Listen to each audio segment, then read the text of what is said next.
Bhildi સોયલા road પર મોડી રાત્રે ખુલ્લી પાણીની ટાંકીમાં આખલો ખાબક્યો. ખુલ્લી ટાંકીને લઈ સ્થાનિકોમાં રોષ. ટાંકીમાં પડેલા આખલાને સ્થાનિકો અને જેસીબીની મદદથી ભારે જહેમત બાદ બચાવાયો. મળતી માહિતી મુજબ નવી ભીલડીના સોયલા ભીલડી રોડ પર બનાસ મોલની બાજુમાં જાહેર માર્ગ નજીક આવેલી ઢાંકણ વિનાની ખુલ્લી પાણીની ટાંકીમાં ગતરોજ રવિવારની રાત્રે આખલો ટાંકીમાં ખાબક્યો હતો.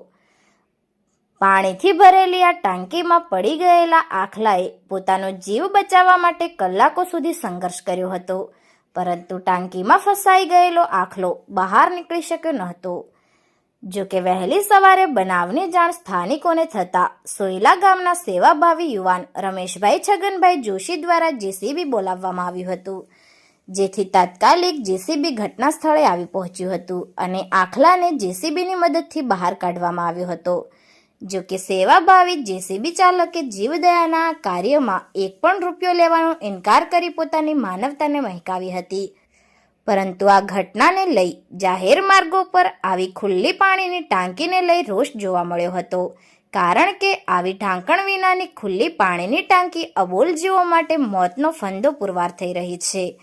ત્યારે ફરી પાછું આવી ઘટનાનું ભીલડી વિસ્તારમાં પુનરાવર્તન ના થાય તેના માટે સ્થાનિક જવાબદાર તંત્રએ પણ પોતાની સજાગતા દાખવવી જરૂરી છે. Report Vajeram Joshi and Ketan Vasaiya, LTV Gujarat.